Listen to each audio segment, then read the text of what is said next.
même dans le tombeau. Jésus est Seigneur, même dans le tombeau. Jésus est Seigneur, même dans le tombeau. Il est Seigneur, même dans le tombeau. Jésus est Seigneur. Alors bonjour, que Dieu vous bénisse. Voilà, que Dieu vous bénisse abondamment.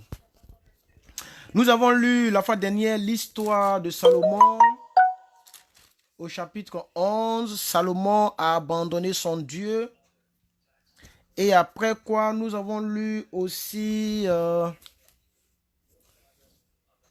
que celui qui a succédé au roi Salomon, c'était son fils Roboam. Et Roboam aussi, il a fait pire que son père.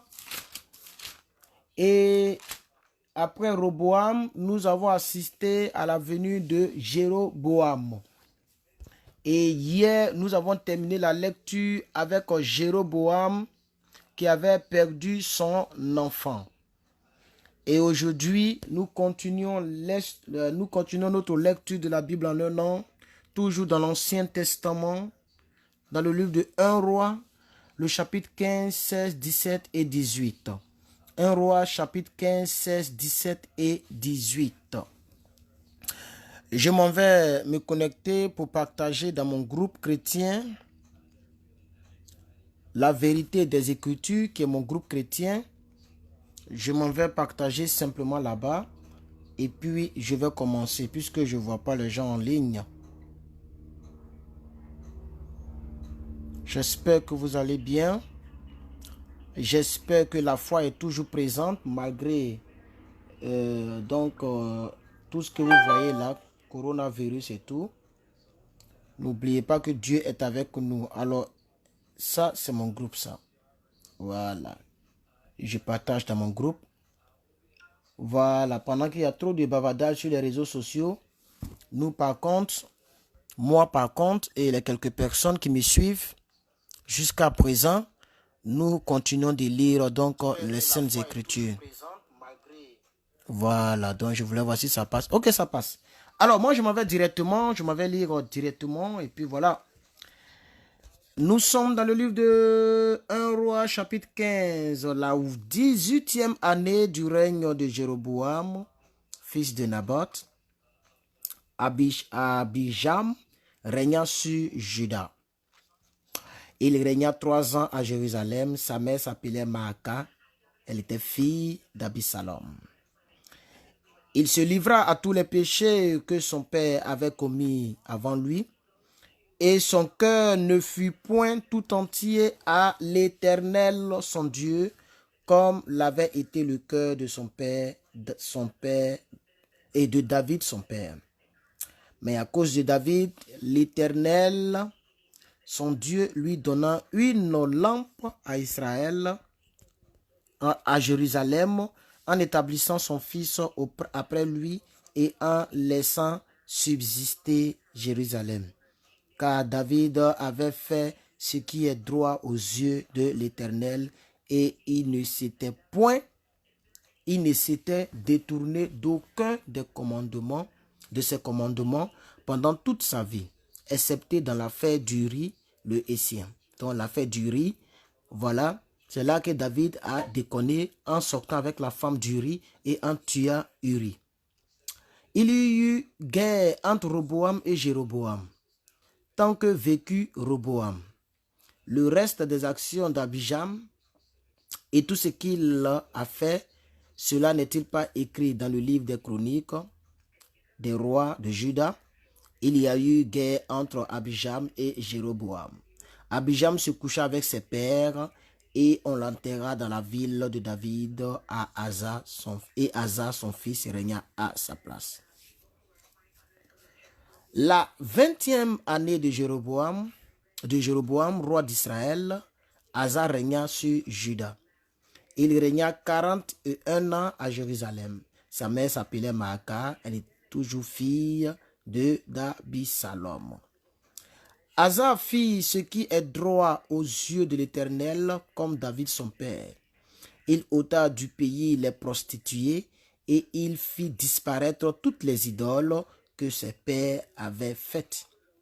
Et même il enleva la dignité de sa mère, de sa reine à donc Maaka, sa mère, parce qu'elle avait fait une idole pour Astarté. Asa abattit son idole et la brûla au torrent de Cédron. Mais les hauts lieux ne disparurent point, quoique le cœur d'Asa ait été en entier à l'Éternel pendant toute sa vie. Il mit dans la maison de l'Éternel les choses consacrées par son père et par lui-même de l'argent, de l'or et des vases. Il y eut guerre entre Asa et Baïcha, roi d'Israël, pendant toute leur vie. Baïcha, roi d'Israël, monta contre Juda et il bâtit Rama pour empêcher ceux d'Asa, roi de Juda, de sortir et d'entrer. Asa prit tout l'argent et tout l'or qui était resté dans les trésors de la maison de l'Éternel et les trésors de la maison du roi et les mit entre les mains de ses serviteurs qu'il envoya vers Ben-Hadad, fils de Tabrimon, fils de Esjon, roi de Syrie, qui habitait donc à Damas. Le roi Asa lui fit dire qu'il y ait une alliance entre moi et toi, comme il y en a eu entre mon père et ma mère. Voici, je t'envoie un présent en argent et en or. Va, romps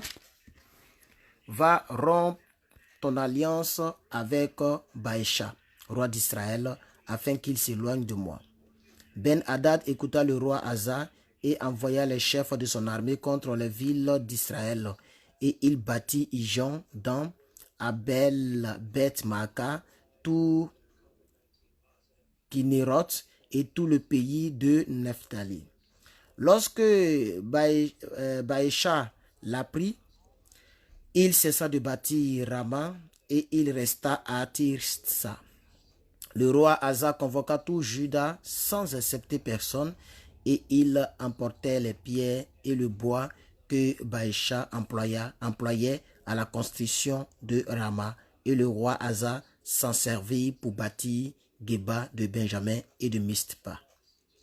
Salut maman Denise Latte, bonne arrivée à la lecture. Le reste des actions, de toutes les actions d'Asa, tous ses exploits et tout ce qu'il a fait et les villes qu'il a bâties, cela n'est-il pas écrit dans le livre des chroniques des rois de Juda? Toutefois, à l'époque de sa vieillesse, il y eut les pieds malades.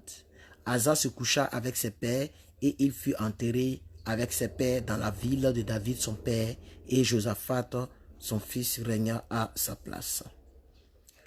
Nadab, fils de Jéroboam, régna sur Israël la deuxième année d'Asa, roi de Juda. Il régna 2 ans sur Israël. Il fit ce qui est mal aux yeux de l'Éternel. Il marcha dans les voies de son père, se livrant au péché que son père avait fait commettre à Israël. Baïcha, fils d'Ajija, de la maison d'Issachar, conspira contre lui et Baïcha le tua à Gibéton, qui appartenait aux Philistins, pendant que Nadab et tout Israël assiégeait Gibéton. Baïcha le fit périr la 3e année d'Asa, roi de Juda, et il régna à sa place. Lorsqu'il fut roi, il frappa toute la maison de Jéroboam et n'en laissa échapper personne, et il détruisit tout ce qui respirait, selon la parole que l'Éternel avait dite par son serviteur Ajija de Silo. À cause des péchés que Jéroboam avait commis et qu'il avait fait commettre à Israël, irritant ainsi l'Éternel, le Dieu d'Israël. Le reste des actions de Nadab et tout ce qu'il a fait, cela n'est-il pas écrit dans les livres des chroniques des rois d'Israël? Il y eut guerre entre Asa et Baïcha, roi d'Israël, pendant toute leur vie. La 3e année d'Asa, roi de Juda, Baïcha, fils d'Ajija, régna sur tout Israël à Tirsa. Il régna 24 ans. Il fit ce qui est mal aux yeux de l'Éternel, et il marcha dans la voie de Jéroboam, se livrant au péché que Jéroboam donc avait fait commettre à Israël. Alors, donc, nous venons de lire donc le chapitre 15 du livre de 1 roi. Voilà. Nous sommes toujours en train de lire un peu la royauté de la postérité de David, c'est-à-dire après David, tous ceux qui sont devenus rois sous David. C'est ce que nous venons de lire. Nous allons attaquer en même temps le chapitre 16, toujours avec Baïcha. La parole de l'Éternel fut adressée à Jéhu, fils de Hanani, contre Baïcha. Je t'ai élevé de la poussière et je t'ai établi chef de mon peuple d'Israël. Mais parce que tu as marché dans la voie de Jéroboam et que tu as fait pécher mon peuple d'Israël pour m'irriter par leur péché. Voici, je vais balayer Baïcha et sa maison et je rendrai ta maison semblable à la maison de Jéroboam, fils de Nébat. Celui de la maison de Baïcha qui mourra dans la ville sera mangé par les chiens, et celui des siens qui mourra dans les champs sera mangé par les oiseaux du ciel. Le reste des actions de Baïcha et ce qu'il a fait et ses exploits, cela n'est-il pas écrit dans le livre des chroniques des rois d'Israël? Baïcha se coucha avec ses pères et il fut enterré à Tissa et Éla, son fils, régna à sa place. La parole de l'Éternel s'était manifestée par le prophète Jéhu, fils de Hanani, contre Baïcha et contre sa maison, à cause de tout le mal qu'il avait fait sous les yeux de l'Éternel, en l'irritant par l'œuvre de ses mains et en devenant semblable à la maison de Jéroboam, et parce qu'il avait frappé la maison de Jéroboam. La 26e année d'Asa, roi de Juda, Éla, fils de Baïcha, régna sur Israël à Tissa, et il régna 2 ans. Son serviteur Zimri, chef de la moitié des chars, conspira contre lui. Éla était à Tissa, buvant et s'enivrant de la maison d'Arsta, chef de la maison du roi de Tissa. Zimri entra et le frappa et le tua. La 26e année d'Asa, roi de Juda, et il régna à sa place. Lorsqu'il fut roi et qu'il eut... Excusez-moi, je vais bien m'asseoir. Voilà, merci Seigneur. Alors nous sommes au verset 11. Lorsqu'il fut roi et qu'il fut assis sur son trône, il frappa toute la maison de Baïcha et il ne laissa échapper personne qui lui appartienne, ni parents, ni amis. Zimri détruisit toute la maison de Baïcha selon la parole que l'Éternel avait dite contre Baïcha par Jéhu le prophète. À cause de tous les péchés que Baïcha et Éla son fils avaient commis et qu'il avait fait commettre à Israël, irritant par leurs idoles l'Éternel, le Dieu d'Israël. Le reste des actions d'Éla et tout ce qu'il a fait, cela n'est-il pas écrit dans le livre des chroniques des rois d'Israël? La 27e année d'Asa, roi de Juda, Zimri régna 7 jours à Tissa. Le peuple campait contre Gibidon qui appartenait aux Philistins. Et le peuple qui campait apprit cette nouvelle. Zimri a conspiré et même il a tué le roi. Et ce jour-là, tout Israël établi dans le camp pour roi d'Israël, Omri, chef de l'armée. Omri et tout Israël avec lui partit de Gibidon et il assiégeait Tissa. Zimri, voyant que la ville était prise, se retira dans le palais de la maison du roi et brûla sur lui la maison du roi. C'est ainsi qu'il mourut à cause des péchés qu'il avait commis en faisant ce qui est mal aux yeux de l'Éternel, en marchant dans la voie de Jéroboam et en se livrant au péché que Jéroboam avait commis pour faire pécher Israël. Le reste des actions de Zimri et la conspiration qu'il forma, cela n'est-il pas écrit dans le livre des chroniques du roi d'Israël? Alors le peuple d'Israël se divisa en 2 parties. Une moitié du peuple voulait faire roi Tibni, le fils de Ginath, et l'autre moitié était pour Omri. Omri, le chef de l'armée, si vous voulez. Ceux qui suivaient Omri l'emportèrent sur ceux qui suivaient Tibni, fils de Ginath.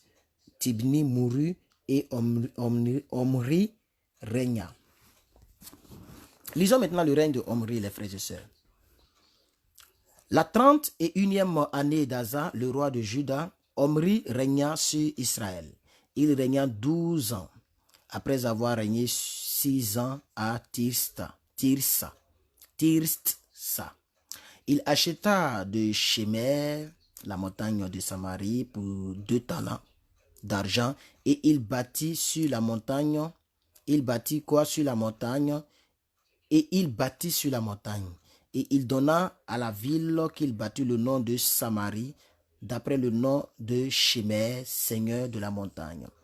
Omri fit ce qui est mal aux yeux de l'Éternel, et il agit plus mal que tous ceux qui avaient été avant lui. Il marcha dans toutes les voies de Jéroboam, le fils de Nébat, et il se livra au péché que Jéroboam avait fait commettre à Israël, irritant par leurs idoles l'Éternel, le Dieu d'Israël. Le reste des actions d'Omri, ce qu'il a fait et ses exploits, cela n'est-il pas écrit dans le livre des chroniques des rois d'Israël? Omri se coucha avec ses pères et il fut enterré à Samarie. Et Akab, son fils, régna à sa place. Akab, fils d'Omri, régna sur Israël la 38e année d'Asa, le roi de Juda. Donc depuis tout cela sont en train de se substituer là en ce qui concerne donc Juda, c'est toujours le même roi qui est en place, il s'appelle Asa. Ok? Et c'est pendant le règne de Asa que tous ceux-là sont en train d'être cités en tant que roi d'Israël. Akab, fils d'Omri, fit ce qui est mal aux yeux de l'Éternel, plus que tous ceux qui avaient été avant lui. Et comme si c'était pour lui peu de choses de se livrer au péché de Jéroboam, fils de Nébat, il prit pour femme Jézabel, fille d'Ethbaal, roi de Sidoniens, et il alla servir Baal et se prosterna devant lui. Il éleva un autel à Baal dans la maison de Baal qu'il abattit à Samarie. Il fit une idole d'Astarté. Akab fit plus encore que tous les rois d'Israël qui avaient été avant lui pour hériter l'Éternel, le Dieu d'Israël. De son temps, Hiel de Bethel bâtit Jéricho et il en jeta les fondements au prix d'Abiram, son premier-né. Il en posa les portes au prix de Ségub, son plus jeune fils, selon la parole que l'Éternel avait dite par Josué, le fils de Num. Nous sommes au chapitre 17. Dans le chapitre 16, nous venons toujours de lire la postérité du roi David. C'est-à-dire quand le roi David est mort, ses enfants comme Salomon, les enfants de Salomon, toutes les personnes qui ont régné après David, c'est leurs histoires que nous venons de lire. Donc là, nous venons de terminer l'histoire de celui qu'on appelle Akab, qui a régné sur Israël, mais qui a fait pire que tous les autres qui étaient venus avant lui. Bien. Ils ont fait mention de Josué. Avant Josué, nous lisons le ministère d'Élie. Voilà, Élie le prophète, le Tishbite, si vous voulez. Chapitre 17. Un roi, chapitre 17. Élie le Tishbite, l'un des habitants de Galade, dit à Akab, « L'Éternel est vivant, le Dieu d'Israël, dont je suis le serviteur. Il n'y en aura ces années ni rosée ni pluie, sinon à ma parole. » Et la parole de l'Éternel fut adressée à Élie en ces mots. « Pars d'ici, dirige-toi vers l'Orient et cache-toi près du torrent de Kirit, qui est en face de Jérusalem.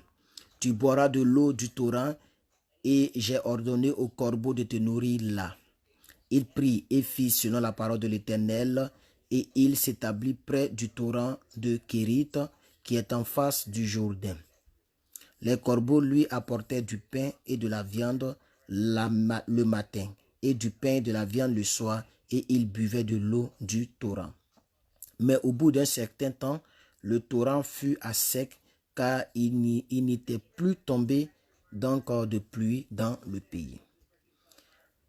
Alors la parole de l'Éternel lui fit adresser en ces mots.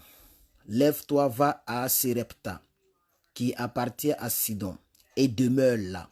Voici, j'y ai ordonné à une femme veuve de te nourrir. » Il se leva et il alla à Sarepta. Comme il arrivait à l'entrée de la ville, voici, il y avait là une femme veuve qui ramassait du bois. Il l'appela et dit, « Va me chercher, je te prie, un peu d'eau dans un vase, afin que je boive. » Et la femme alla en chercher. Il appela de nouveau et dit, « Apporte-moi, je te prie, un morceau de pain dans ta main. » Et elle répondit, « L'Éternel, ton Dieu, est vivant et je n'ai rien de cuit. Je n'ai qu'une poignée de farine dans un pot et un peu d'huile dans une cruche.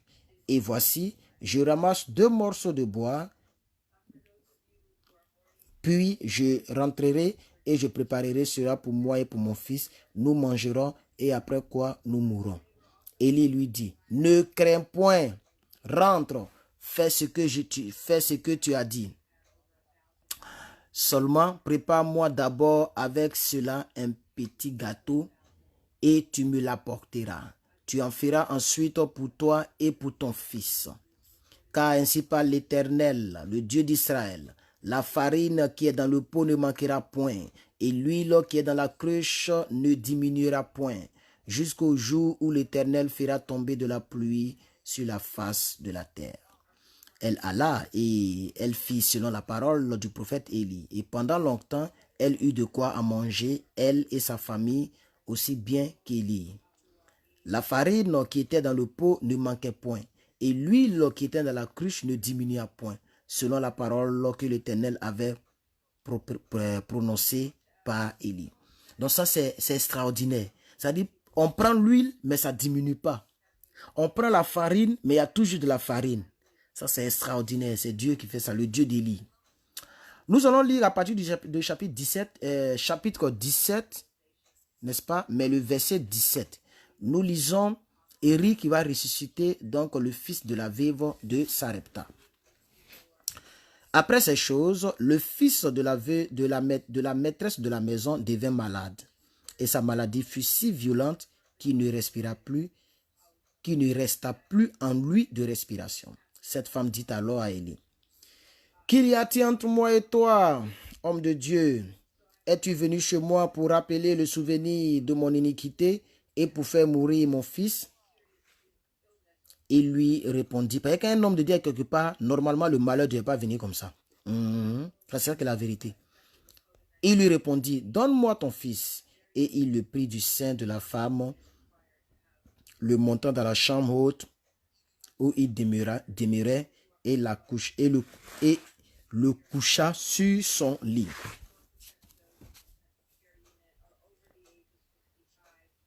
Verset 20.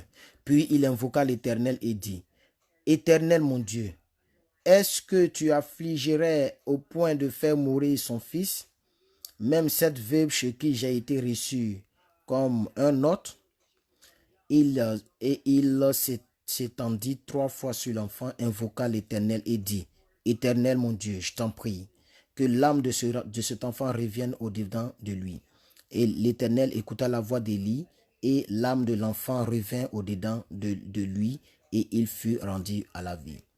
Élie prit l'enfant, le descendit de la chambre haute dans la maison, et le donna à sa mère, et Élie dit, « Va, ton fils est vivant. » Et la femme dit à Élie, « Je reconnais maintenant que tu es un homme de Dieu et que la parole de l'Éternel dans ta bouche est vérité. » Il y a des choses, tant qu'on ne voit pas dans ta vie, ce n'est pas facile de croire.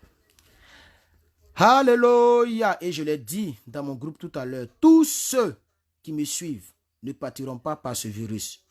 Ce n'est pas un débat. Je l'ai dit et je le dis encore. Dernier chapitre pour la lecture d'aujourd'hui, Élie et Abdias. Bien des jours s'écoulaient et la parole de l'Éternel fut ainsi adressée à Élie dans la 3e année. Va, présente-toi devant Akab et je ferai tomber de la pluie sur la face du sol. Et Élie alla pour se présenter devant Akab. La famine était grande à Samarie. Et Akab fit appeler Abdias, chef de sa maison. Or, Abdias craignait beaucoup l'Éternel. Et lorsque Jézabel extermina les prophètes de l'Éternel, Abdias prit 100 prophètes qu'il cacha 50 par 50 dans une caverne, où il les avait nourris de pain et d'eau. Akab dit à Abdias, Va par le pays vers toutes les sources d'eau et vers tous les torrents. Peut-être se trouvera-t-il de l'herbe et nous conserverons la vie aux chevaux et aux mulets. Et nous n'aurons pas besoin d'abattre du bétail. Ils se partagèrent le pays pour le parcourir. Akab alla seul par un chemin et Abdias alla seul par un autre chemin. Comme Abdias était en route, voici Élie le raconta. Abdias, l'ayant reconnu, tomba sur son visage et dit, « Est-ce toi, mon seigneur Élie ?» Il lui répondit, « C'est moi. Va, dis à ton maître, voici Élie. » Et Abdias dit, « Quel péché ai-je commis pour que tu livres ton serviteur entre les mains d'Akab, qui me fera mourir? L'Éternel est vivant. Il n'est ni nation, ni royaume. Quand on dit il n'est, ça veut dire il n'y a. Normalement, c'est comme ça. Hein. Bon. Il n'est ni nation, ni royaume où mon maître n'ait envoyé quelqu'un pour te chercher. » Et quand on disait donc que tu n'y étais pas, il faisait jurer le royaume et la nation que l'on ne t'avait pas trouvé. Et maintenant tu dis, va, dis à ton maître, voici Élie. Puis lorsque je t'aurai quitté, l'esprit de l'Éternel te transportera je ne sais où, et j'informerai Akab qui ne te trouvera pas et qui me tuera. Cependant, ton serviteur craint l'Éternel dès sa naissance. J'aime beaucoup ce discours-là. J'aime énormément ce discours d'Abdias. Verset 13. N'a-t-on pas dit à mon Seigneur ce que j'ai fait quand Jézabel tua les prophètes de l'Éternel? Ça, c'est très important. J'ai caché 100 prophètes de l'Éternel, 50 par 50 dans des citernes. Et je les ai nourris de pain et d'eau. Et maintenant tu dis, va, dis à ton maître, voici Élie, et il me tuera. J'aime le discours, je ne sais pas si vous comprenez, mais j'aime beaucoup ce passage biblique. Mais,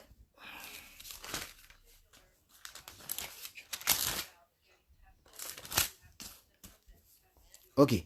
Mais Élie dit, l'Éternel des armées dont je suis le serviteur est vivant.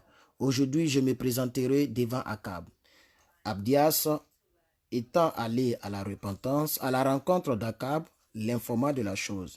Et Abdias se rendit au devant d'Élie. À peine Akab aperçut Élie. Je suis un peu mal assis là. Bon, j'étais au verset 17. À peine Akab aperçut-il Élie qui lui dit, « Est-ce toi qui jettes le trouble en Israël ?» Élie répondit, « Je ne trouve point Israël, c'est toi au contraire et la maison de ton père, puisque vous avez abandonné les commandements de l'Éternel et que tu es allé après les Baals. Fais maintenant rassembler tout Israël auprès de toi à la montagne de Carmel et aussi les 450 prophètes de Baal et les 400 prophètes d'Astarté qui mangent à la table de Jézabel. » Akab envoya des messagers vers tous les enfants d'Israël et il rassembla les prophètes à la montagne du Carmel. Alors Élie s'approcha de tout le peuple et dit, « Jusqu'à quand boiterez-vous des deux côtés? Si l'Éternel est Dieu, allez près de lui.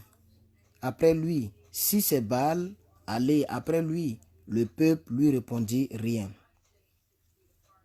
Et Élie dit au peuple, « Je suis resté seul des prophètes de l'Éternel. Il y a 450 prophètes de Baal.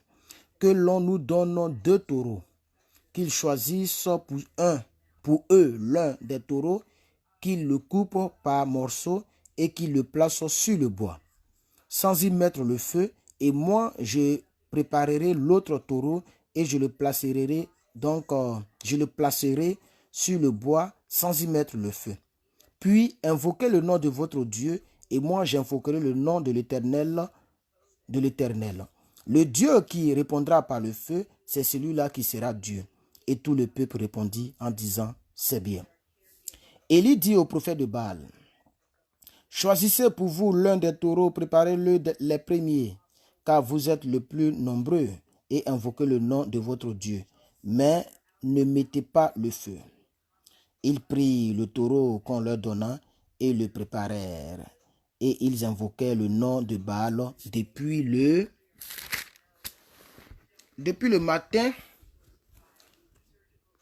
matin jusqu'à midi en disant, Baal, réponds-nous. Mais il n'y eut ni voix ni réponse. Et ils sautaient devant l'autel qu'ils avaient fait. À midi, Élie se moqua d'eux et dit, criez à haute voix, puisqu'il est Dieu, il pense à quelque chose où il est occupé et il est en voyage. Peut-être qu'il dort, il va se réveiller, donc criez encore très fort. Ça, c'est Élie qui parle comme ça. Il s'est vraiment moqué d'eux. Hein. Et puis, eux aussi, ils ont commencé à crier bêtement. Hein. Verset 28. Et ils criaient à haute voix et ils se firent, selon leur coutume, des incisions avec des épées, avec des lances, jusqu'à ce que le sang coule sur eux. Ils ont commencé à se découper la honte. Lorsque midi fut passé, ils prophétisaient jusqu'au moment de la présentation de l'offrande. Mais il n'y eut ni voix, ni réponse, ni signe d'attention. Verset 30. Élie dit à tout le peuple, approchez-vous de moi. Tout le peuple s'approcha d'Élie et Élie rétablit l'autel de l'Éternel qui avait été renversé. Il prit 12 pierres, comme les 12 tribus d'Israël, d'après le nombre des 12 tribus d'Israël, des fils de Jacob. Bon, j'ai lu, hein, mais je connais en même temps ce qui va venir, donc souvent je passe un peu au travers. J'anticipe un peu. Il prit 12 pierres, d'après le nombre des tribus des fils de Jacob, auxquels l'Éternel avait dit, Israël sera ton nom. Et il bâtit avec ses pierres un autel au nom de l'Éternel. Il fit autour de l'autel un fossé de la capacité de 2 mesures de semences. Il arrangea le bois, coupa le taureau par morceaux et le plaça sur le bois. Puis il dit, regardez comment il va mettre foutaise entre eux et puis lui. Hein. Il dit, remplissez d'eau 4 cruches et versez-les sur l'holocauste. Pour les prophètes, là, ils étaient 450 prophètes. Ils n'ont pas versé l'eau sur les taureaux là, hein, mais lui il dit pour moi là, si vous voulez là, verser l'eau encore dessus. Et versez-les sur l'holocauste et sur le bois. Et il dit, faites-le une deuxième fois, versez encore de l'eau. Oh. Faites-le encore une troisième fois. Et il le fit une troisième fois. Et il dit le prophète. Non, c'est pas de moi qu'on parle. Que Californie est infectée, il faut faire tant, il faut faire ceci. Il fait quoi? Mon Dieu me protège. C'est dans 2020, on va voir que Dieu qu'on a prié depuis, là, il est vivant. Ah! Il n'a qu'à dire, mais tout Californie est atteint. Moi, je serai là. Oh. Bref, l'eau coula autour de l'autel et l'on remplit aussi d'eau le fossé. Au moment de la présentation de l'offrande, Élie le prophète s'avança et dit, Éternel, Dieu d'Abraham, d'Isaac et de Jacob, que l'on sache aujourd'hui que tu es Dieu en Israël, que je suis ton serviteur et que j'ai fait toutes ces choses par ta parole. Réponds-moi, Éternel, réponds-moi, afin que ce peuple reconnaisse que c'est toi, Éternel, qui est Dieu, et que c'est toi qui ramènes leur cœur. Et le feu de l'Éternel tomba et il consuma l'holocauste, où ils ont versé beaucoup d'eau là. Hein. Il consuma l'holocauste, le bois, les pierres et la terre. Tchéba! Même la terre a été consumée. Et il absorba l'eau qui était dans le fossé. Quand tout le peuple vit cela, ils tombèrent sur leur visage et dirent, c'est l'Éternel qui est Dieu, c'est l'Éternel qui est Dieu. Saisissez les prophètes de Baal, leur dit Élie, qu'aucun d'eux n'échappe. Et il les saisit, Élie les fit descendre au torrent de Kison où il les égorgea. Donc Élie a tué tous. On vous parle de 400 prophètes, plus de 400 personnes, on les a tous égorgés. Et Élie dit à Akab, monte, mange et bois, car il se fait un bruit qui annonce la pluie. Akab monta pour manger et pour boire. Mais Élie monta au sommet du Carmel et se pencha contre terre. Il mit son visage entre ses genoux et dit à son serviteur, monte, regarde du côté de la mer. Le serviteur monta et regarda et dit, il n'y a rien. Il y fit 7 fois le tour. À la 7e fois, il dit, voici un petit nuage. J'ai déjà prêché sur ce thème-là, le petit nuage. J'ai prêché sur ce thème-là. Je me rappelle très bien, c'est entre 2017 ou 2016. J'ai dit, c'était quand même, vois-tu ton petit nuage? Attendez, allez sur YouTube. J'ai prêché dessus. Ça me rappelle. Il n'y a pas plus que vainqueur. Il est prêché dans toute la Bible, Ancien comme Nouveau Testament. Je sais que j'ai retrouvé cette prédication. Petit nuage. Attendez, mais petit nuage. Ils sont en train de chercher. Hein. Petit nuage. Petit nuage. Et puis, il y a plus que vainqueur pour voir si je peux retrouver. Sinon, j'ai prêché dessus. Oh, plus que vainqueur. Et que c'est aujourd'hui, là, nous, on prêche la parole de Dieu. Voilà, voici moi. C'est pas moi qui est là. Ou bien, voilà ça, on dit il y a 3 ans. Sur mon ancienne chaîne YouTube, là, il y a 3 ans qu'on a prêché de ça. Où est ton petit nuage? C'est nous, on a parlé de ça. Voilà ça, Facebook Live. Voilà, moi, ici, là. Il est prêché dessus. C'est pas aujourd'hui, là, que nous, on n'est pas dans plein. On n'est pas dans vendre l'eau, vendre eau d'Israël, tout ça. Nous, on n'est pas dedans. Bref, on y va. Donc, Élie, comme il avait prié pour qu'il ne pleuve plus, il va maintenant prier. Et c'est la partie qui est beaucoup intéressante. Petit nuage. À la 7e fois, je reprends le verset 44. À la 7e fois, il dit, voici un petit nuage qui s'élève de la mer et qui est comme la paume de la main d'un homme. Élie dit, monte et dit à Akab, attelle et descends, afin que la pluie ne t'arrête pas. Un peu d'instant, le ciel s'obscurcit par les nuages, le vent s'établit et il y eut une forte pluie. Akab monta sur son char et partit pour Jezreel. Et la main de l'Éternel fut sur Élie, qui se saignit les reins et courut devant Akab jusqu'à l'entrée de Jezreel.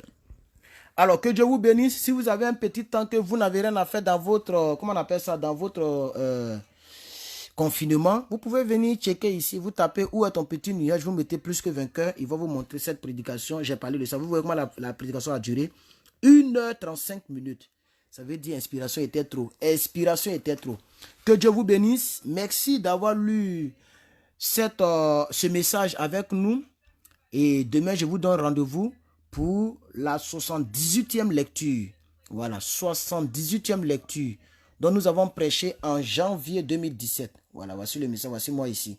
Janvier 2017. Voilà, comme vous le voyez. Petit nuage. Où est ton petit nuage?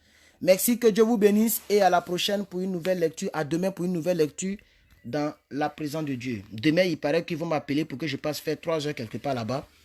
Sinon que si je ne fais rien, c'est pas bon. Voilà, tout à l'heure même mon assurance m'a appelé pour dire que je n'ai pas encore réglé ma facture d'assurance. Hein? Voilà, 100 et quelques dollars chaque mois. Donc, ça c'est assurance vie, hein, ça n'a rien à voir avec assurance voiture. Donc, vraiment, si on ne fait rien là, vraiment, ça va chauffer. Donc, demain, je vais prendre les 3 heures là, ou les 4 heures qu'on me donne quelque part là-bas là. Donc, je pense que demain, ça sera demain soir que je vais faire la lecture. Voilà, donc c'est-à-dire 22h, 23h de Paris. Ou bien je vais attendre pour faire ça samedi. De toute façon, que Dieu vous bénisse, que Dieu vous garde. À la prochaine pour notre programme sur cette page Facebook. Que Dieu vous garde, bye bye.